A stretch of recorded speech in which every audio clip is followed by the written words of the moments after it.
Chuko Liang recommended. In hot anger, aloud lost no time in marching out to avenge the loss of so many of his army. He hastily crossed the river to attack FanchʻÉng and trample it in the dust. When Tan Fu got back into the city, he said to his master, "When aloud, now at FanchʻÉng, hears of his losses, he will try to retrieve them and will come to attack us." "What is the counter-move?" asked Yuan-Ter. "As he will come with all his force, his own city will be left undefended. We will surprise it." "By what ruse?" The advisor leaned over and whispered to his chief. Whatever the plan was, it pleased Yuan-Ter, who made arrangements. Soon the scouts reported aloud crossing the river with a mighty host. "Just as I guessed," said Tan Fu, hearing of it. Then he suggested that Yuan-Ter should lead out one army against the invaders. He did so, and when the formation was complete, Ko-Yun rode to the front as champion and challenged the other side. Lai Tine rode out and engaged. At about the 10th bout, Lai Tine found he was losing and retired toward his own side. Ko-Yun pressed after him, but was checked by a heavy discharge of arrows from the wings. Then both sides stopped the battle and retired to their camps. Lai Tine reported to his chief that their opponents were brave, very full of spirit, and that they would be hard to overcome, and advised a retreat on FanchʻÉng. aloud angrily replied, "You damped the men's spirits before we started, and now you betray us. You have been bought and you deserve death." He called in the executioners and they led away their victim. But the other officers came to intercede and Tine was spared. However, he was transferred to the command of the rear, while aloud himself led the attack.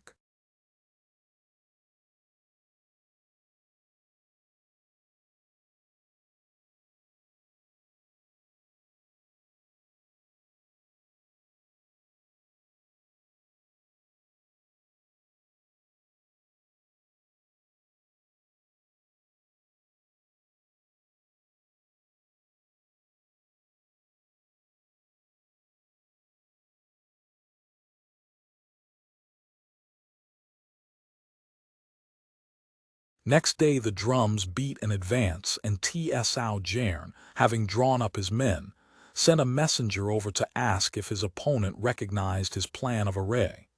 So Tan Fu went on a hill and looked over it. Then he said to Liu Pei, "The arrangement is called the 8 docked gates, and each gate has a name. If you enter by one of the 3 named Birth, Bellevue, and Expanse, you succeed. If by one of the gates Wounds, Fear, or Annihilation, you sustain injuries. The other 2 gates are named Obstacles and Death, and to enter them means the end." Now, though the 8 gates are all there quite correct, the central key post is lacking, and the formation can be thrown into confusion by entry from the southeast and exit due west. Wherefore certain orders were issued, and Ko-Yun, leading half a company, rode out on his prancing steed to break the array. He burst in, as directed, at the southeast, and with great clamor and fighting reached the center. aloud made for the north, but Ko-Yun, instead of following him, made a dash westward and got through. Thence he turned round to the southeast again and smote till aloud's army was in disarray. A general advance was signaled and the defeat was severe. The beaten enemy retired. Tan Fu forbade pursuit and they returned. The loss of the battle convinced aloud of the wisdom of his colleague, and he sent for him to consult. "They certainly have some very able person in Liu Pei's army since my formation was so quickly broken," said aloud. "My chief anxiety is about FanchʻÉng," said Lai Tine.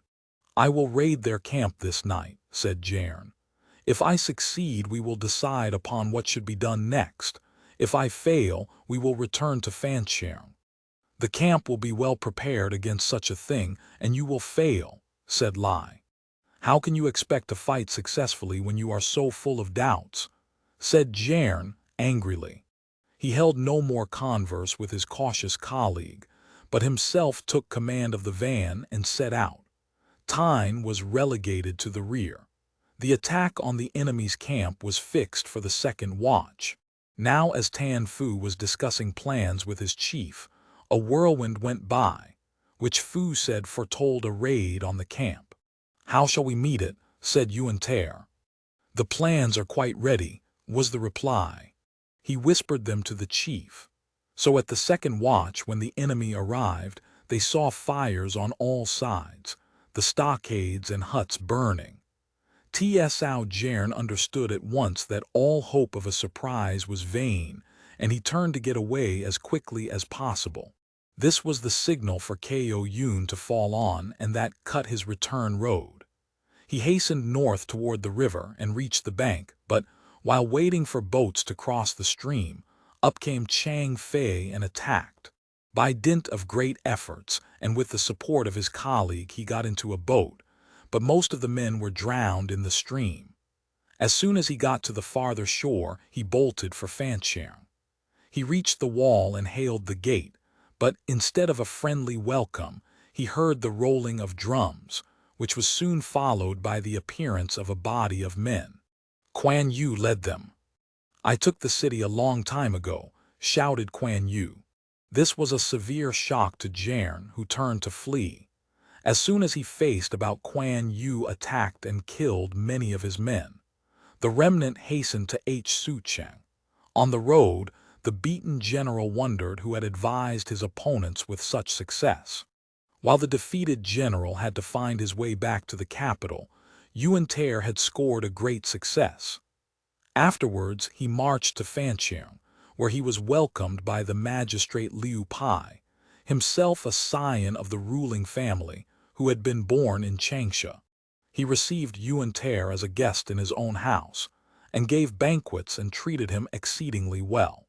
In the train of the magistrate, Yuan Ter saw a very handsome and distinguished-looking young man, and asked who he was. Liu Pai replied, "He is my nephew Ku Feng, an orphan whom I am taking care of." Yuan Ter had taken a great liking for the lad and proposed to adopt him.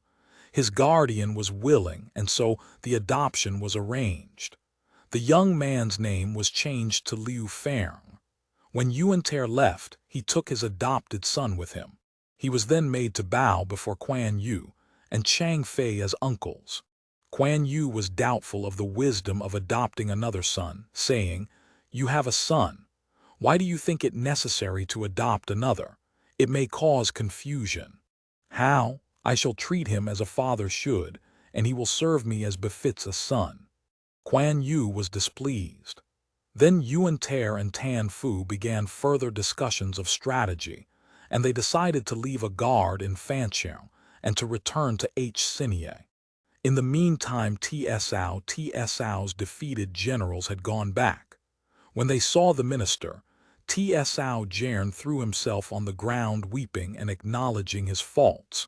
He told the tale of his losses. "The fortune of war," said Tsao, "but I should like to know who laid Liu Pei's plans."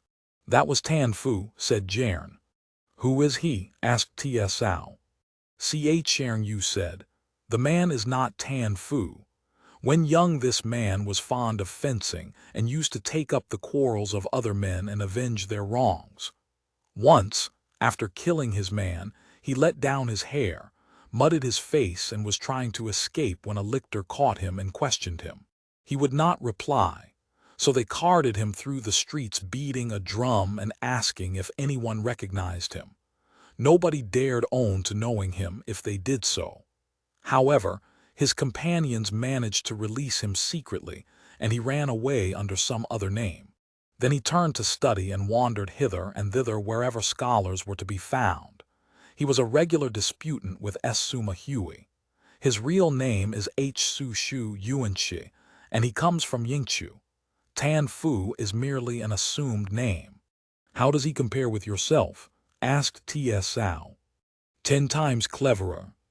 "It is a pity. If able men gather to Liu Pei, his wings will soon grow. What is to be done? Su Shu is there now, but if you wanted him it would not be difficult to call him," replied Hsun. "How could I make him come?" said Tsao. "He is noted for his affection for his mother. His father died young, leaving his mother a widow with one other son. Now that son is dead and his mother has no one to care for her. If you sent and got his mother here and told her to write and summon her son, he would surely come." Tsao sent without loss of time and had the old lady brought to the capital, where he treated her exceedingly well. Presently he said, "I hear you have a very talented son, who is now at Hsinye helping on that rebel Liu Pei against the government. There he is like a jewel in a muck heap. It is a pity. Supposing you were to call him, I could speak of him before the emperor and he might get an important office." Tsao bade his secretaries bring along the 4 precious things of the study, with which the dame could write to her son.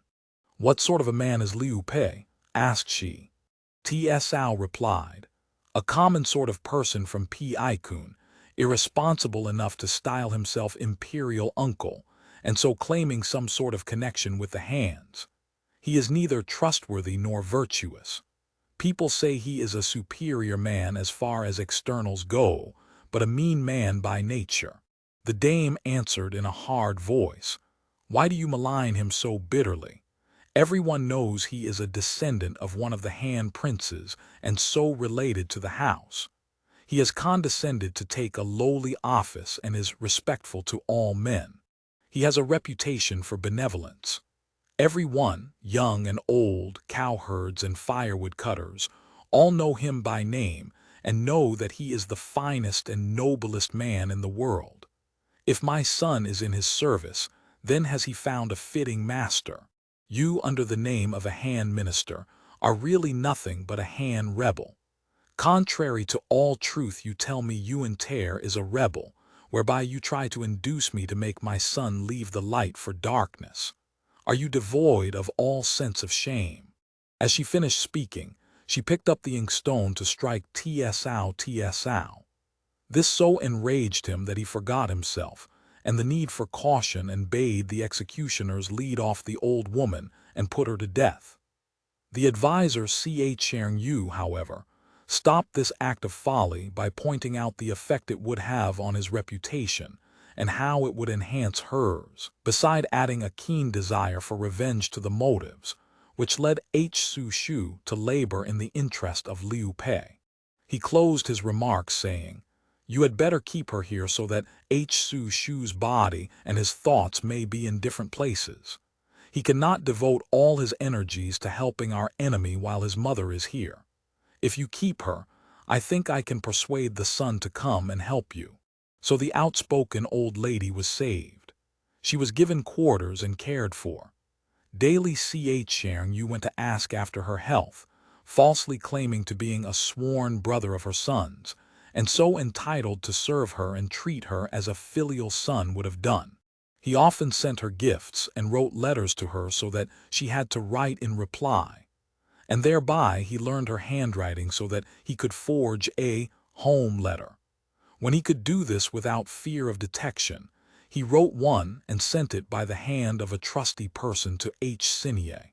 One day a man arrived inquiring for one Tan Fu, a secretary. He had a letter from home for him. The soldiers led him to Tan Fu. The man said he was an official carrier of letters and had been told to bring this one. Tan Fu quickly tore it open and read, "On your brother's death recently I was left alone. No relative was near and I was lonely and sad. To my regret, the minister Tsao inveigled me into coming to the capital, and now he says you are a rebel and he has thrown me into bonds. However, thanks to FanchʻÉng, my life has been spared so far, and if you would only come and submit too, I should be quite safe. When this reaches you, remember how I have toiled for you and come at once, that you may prove yourself a filial son. We may together find some way of escape to our own place and avoid the dangers that threaten me. My life hangs by a thread and I look to you to save me. You will not require a second summons." Tears gushed from Shu's eyes as he read, and with the letter in his hand he went to seek his chief, to whom he told the true story of his life and how he had joined Yuan Ter. I heard that Liu Pio treated men well and went to him. I happened to arrive at a time of confusion. I saw he was of no use, so I left him very soon. I arrived at the retreat of Suma Shuiqing, Water Mirror, late one night and told him, and he blamed me for not knowing a master when I saw one. Then he told me of you, and I sang that wild song in the streets to attract your attention. You took me. You used me. But now my aged mother is the victim of Tsao's wiles. She is in prison and he threatens to do worse. She has written to call me and I must go. I hope to be able to render you faithful service, but with my dear mother a captive, I should be useless. Therefore I must leave you and hope in the future to meet you again. Yuan Ter broke into loud moans when he heard that his advisor was to leave. The bond between mother and son is divine, said he, and I do not need to be reminded where your duty lies. When you have seen your venerable mother, perhaps I may have again the happiness of receiving your instruction. Having said farewell, Shu prepared to leave at once. However, at Yuan Ter's wish he consented to stay over the night. Then Sun Chien said privately to his master, Shu is indeed a genius, but he has been here long enough to know all our secrets. If you let him go over to Tsao, he will be in his confidence, and that will be to our detriment. You ought to keep him at all costs and not let him go. When Tsao sees he does not come, he will put the mother to death, and that will make Shu the more zealous in your service, for he will burn to avenge his mother's death. I cannot do that. It would be very cruel and vile to procure the death of his mother that I might retain the son's services. If I kept him, it would lead to a rupture of the parental lien, and that would be a sin I would rather die than commit. Both were grieved and sighed. Yuan Ter asked the parting guest to a banquet, but he declined, saying, With my mother a prisoner I can swallow nothing, nay, though it were brewed from gold or distilled from jewels. Alas, your departure is as if I lost both my hands, said Yuan Ter. Even the liver of a dragon or the marrow of a phoenix would be bitter in my mouth. They looked into each other's eyes and wept. They sat silent till dawn. When all was ready for the journey, the two rode out of the city side by side. At Long Pavilion they dismounted to drink the stirrup cup. Yuan Ter lifted the goblet and said, It is my mean fortune that separates me from you, but I hope that you may serve well your new lord and become famous. Shu wept as he replied, I am but a poor ignorant person whom you have kindly employed. Unhappily I have to break our intercourse in the middle, but my venerable mother is the real cause. Though Tsao use all manner of means to coerce me, yet will I never plan for him. After you are gone, I shall only bury myself in the hills and hide in the forests, said Yuan Ter. Tan Fu said, I had in my heart for you the position of leader of the chieftains, but my plans have been altogether upset by my mother. I have been of no advantage to you, nor should I do any good by remaining. But you ought to seek some man of lofty wisdom to help you in your great emprise. It is unseemly to be downcast. I shall find none to help better than you, my master. How can I permit such extravagant praise? Said Tan Fu. I am only a useless blockhead. As he moved off, he said to the followers, Officers, I hope you will render the princely one good service, whereby to write his name large in the country's annals and cause his fame to glow in the pages of history. Do not be like me, a man who has left his work half done. They were all deeply affected. Yuan Ter could not bring himself to part from his friend. He escorted him a little further, and yet a little further, till Shu said, I will not trouble you, O princely one, to come further. Let us say our farewell here. Yuan Ter dismounted, took Shu by the hands and said, Alas, we part. Each goes his way, and who knows if we shall meet again." His tears fell like rain, and Shu wept also. But the last goodbyes were said, and when the traveler had gone, Yuan-Ter stood gazing after the little party and watched it slowly disappear. At the last glimpse he broke into lamentation. "He is gone, what shall I do?" One of the trees shut out the travelers from his sight, and he testily pointed at it, saying, "Would that I could cut down every tree in the countryside." "Why?" said his men. "Because they hinder my sight of Hsu Yuanshi." Suddenly they saw Hsu Shu galloping back. Said Yuan-Ter, "He is returning, can it be that he is going to stay?" So he hastened forward to meet him, and when they got near enough he cried, "This return is surely for no slight reason." Checking his horse, Hsu Shu said, "In the turmoil of my feelings I forgot to say one word. There is a man of wonderful skill living about 20 li from the city of FLUX. Why not seek him? Can I trouble you to ask him to visit me? He will not condescend to visit you. You must go to him. But if he consent, you will be as fortunate as the Chus when they got the aid of Lu Wang, or Han when Chang Liang came to help. How does the unknown compare with yourself? With me, compared with him, I am as a worn-out cart horse to a kiln, an old crow to a phoenix.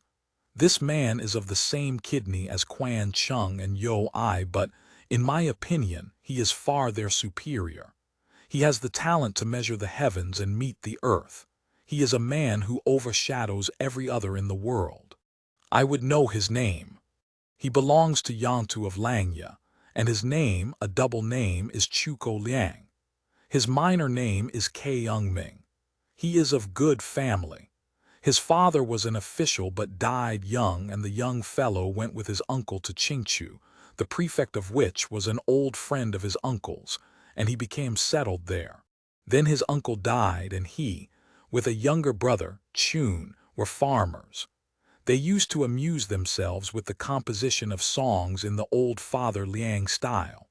On their land was a ridge of hills called the Sleeping Dragon, and the elder of the two took it as a name, and called himself Master Sleeping Dragon. This is your man. He is a veritable genius. You ought really to visit him, and if he will help you, you need feel no more anxiety about peace in the empire.